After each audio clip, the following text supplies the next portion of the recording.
Hello, everybody. I'm Paul Beckwith, and I'm going to talk about Thwaites Glacier in Antarctica because there's some very disturbing cracks and weaknesses that look like they're going to precede some major calving events over the next month or two. And this glacier, Thwaites Glacier, is massive. It's sometimes called the Doomsday Glacier in the literature by media and also by some scientists. And I came across an exchange of some people that were looking at it recently, showing some images. So I had a quick look myself, and I want to show you how give you the links and the tools so that you can have a look at it yourself and look at the changes over time, because from week to week there's big changes, sometimes from day to day even big changes, and this is a very important glacier for sea level rise.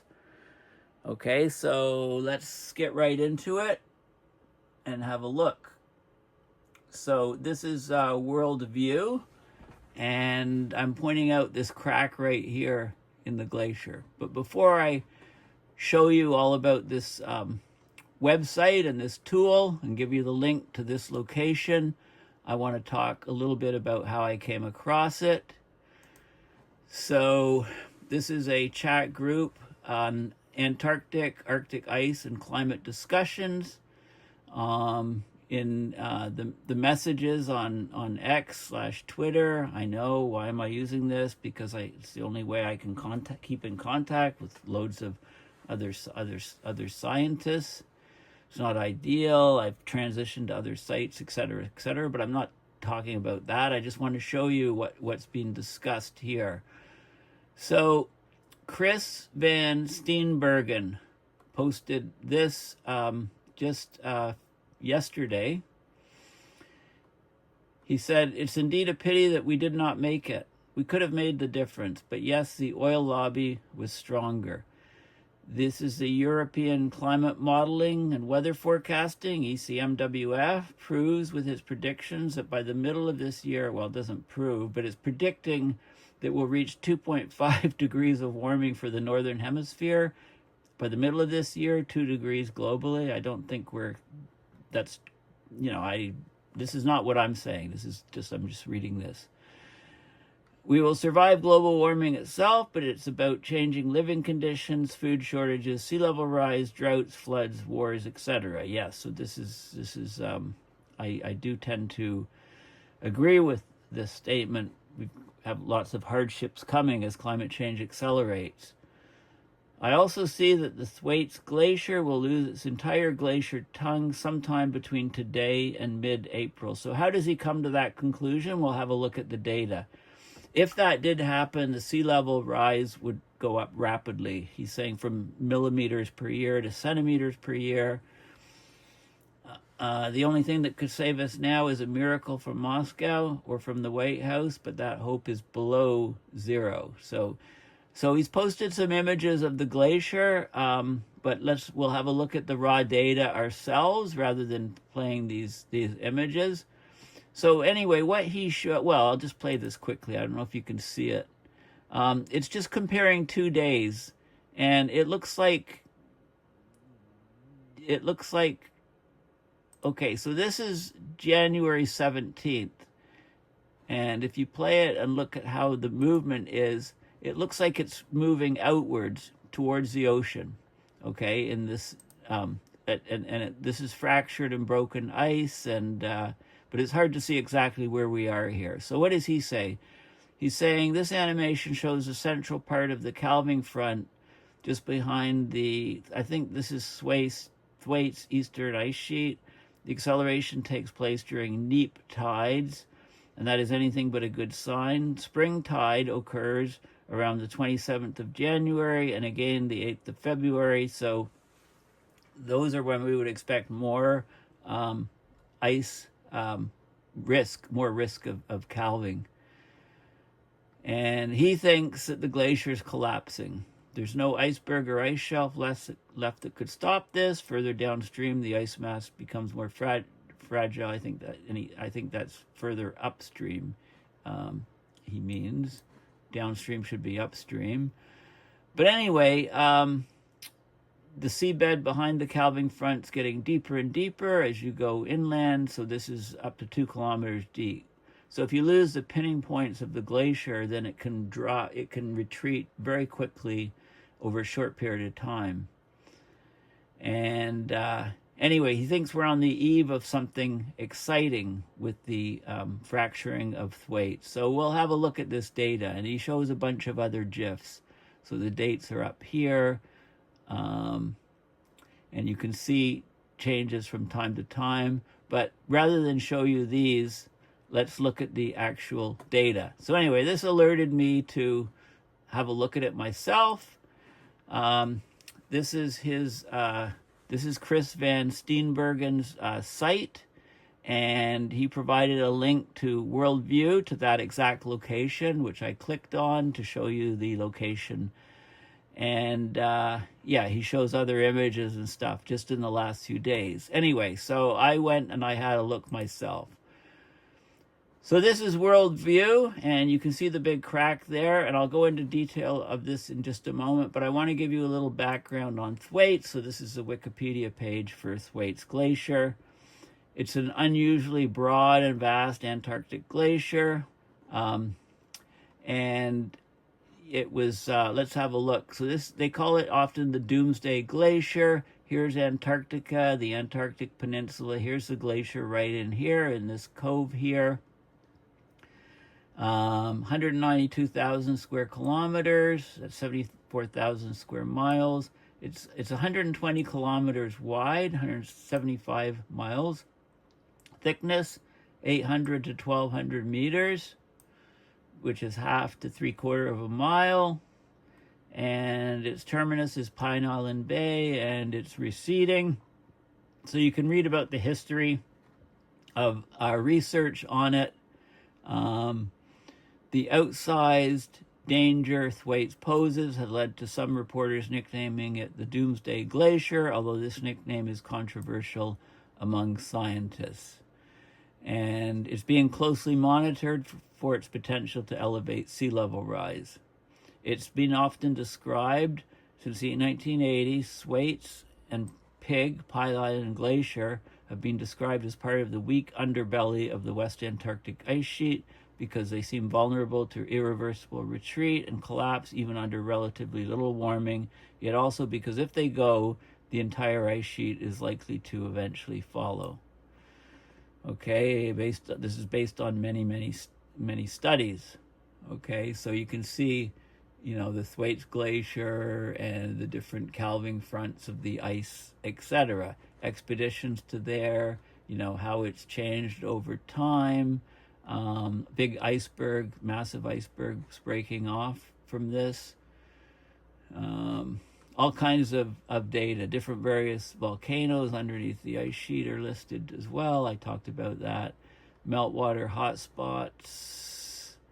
And this is like the B-22 iceberg broke off back in 2002. Okay. There's a collaboration. It's being researched a lot. There's different predictions for collapse, etc.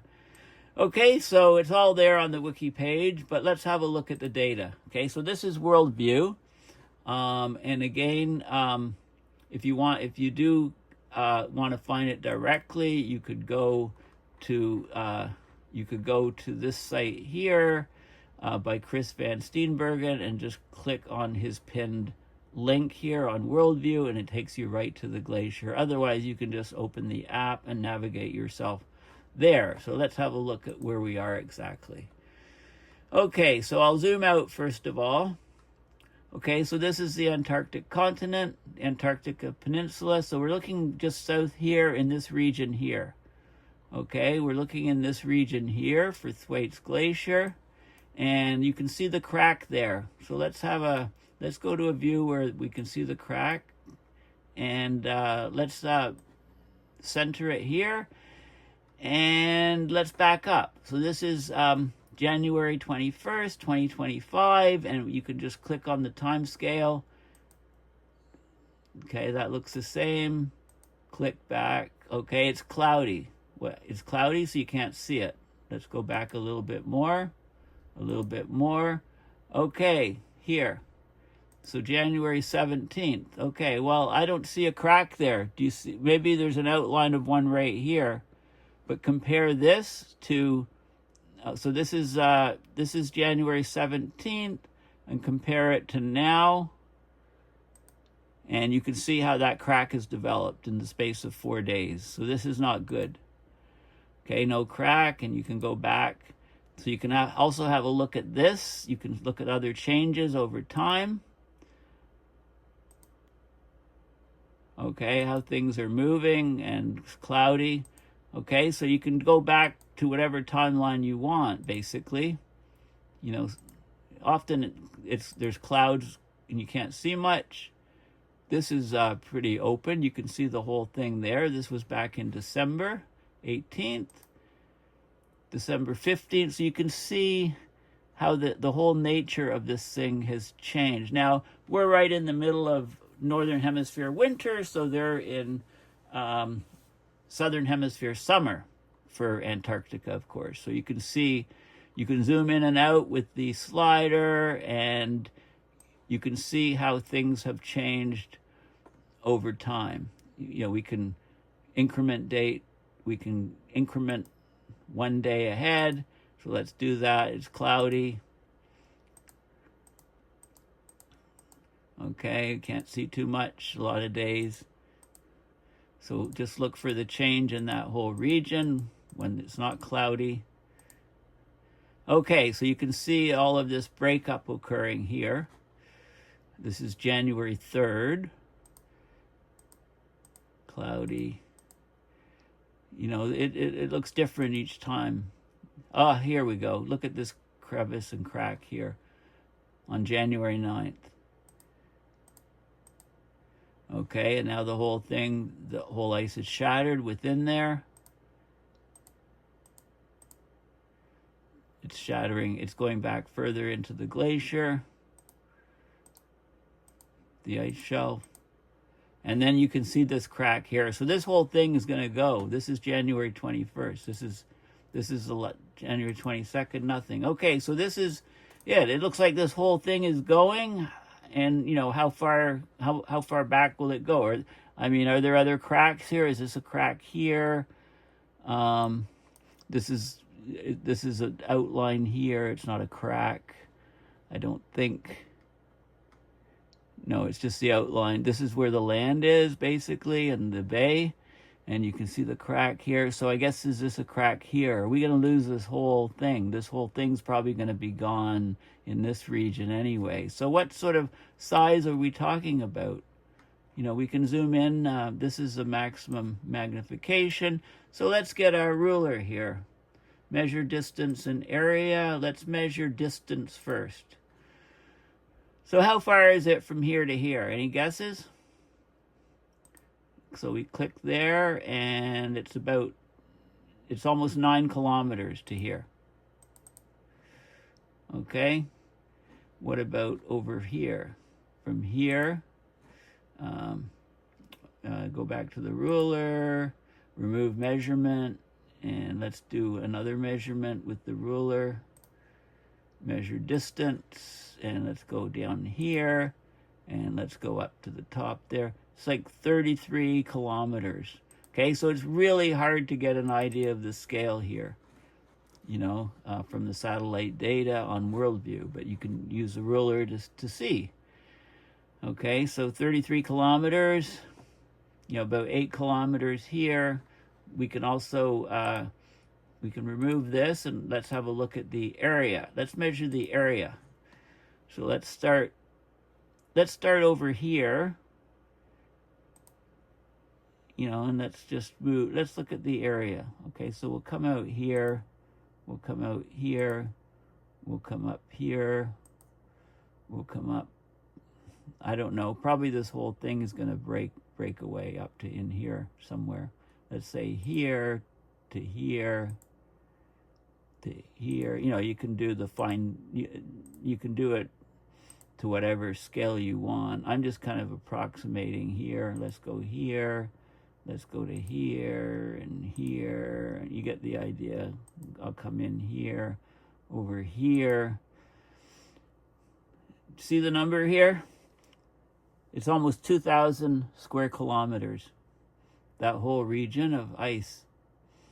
That's a huge chunk of ice that can break off. And the problem is as this stuff breaks off and calves off, then the ice back here is more vulnerable to calving and, you know, sort of a cascading, growing sort of thing. So here we go, almost 2,000 square kilometers of ice. And let's if I double click and remove that measurement. And yeah, we can zoom in a little bit here. Let's see what else is happening. Okay, well, first, again, the key thing is, is this crack here was not there just a few days ago. So let's, so we'll go back a day. Cloudy, that's on the 20th. That's on the 19th, cloudy. 18th. Okay, I don't see the crack there. On the 18th, it's very faint here, but it's cloudy. And then on the 17th, this guy here ended up in 4 days turning into the crack. So we can click. So right here, whoops, right here, look at the extent of it. And then 4 days earlier, it's not there, but it's a very faint line. So here's your homework. Look at the very faint lines that exist elsewhere, perhaps fissures or cracks of the ice sheet. Let's have a look here. Did this change much? It did change.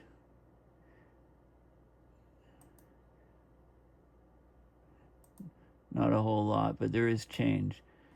So this is a good exercise in pattern recognition. You can also see, are these things moving at all over time? Well, in the 17th, it wasn't there. So where did it come from?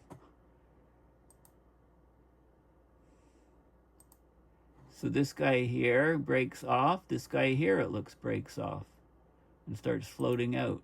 That guy there, cloudy. Where did this come from?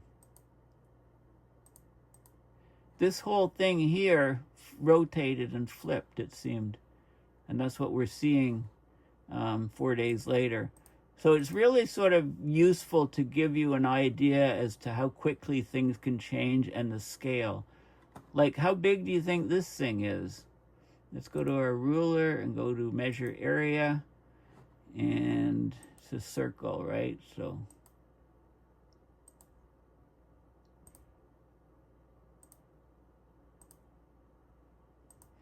it's about 93 and a half,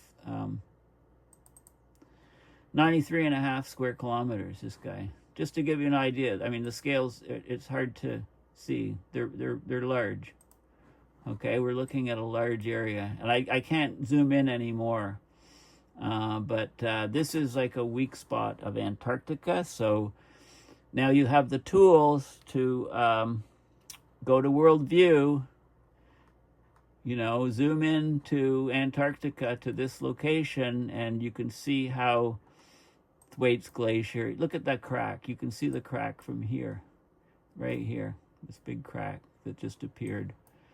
Okay, so this is well worth watching over the next few months to see exactly how much calving there is. And I think there's going to be significant breakup of this particular ice in this particular region of Antarctica over the next few months. And eventually there'll be enough breakup to make mainstream headline news stories around the world. So So anyway, you heard it here first, and I heard it first from Chris Van Steenbergen, so thank you, Chris. Okay, anyway, please consider going to my website, paulbeckwith.net, and donating to my PayPal to support my research and videos. Thanks again, and bye for now.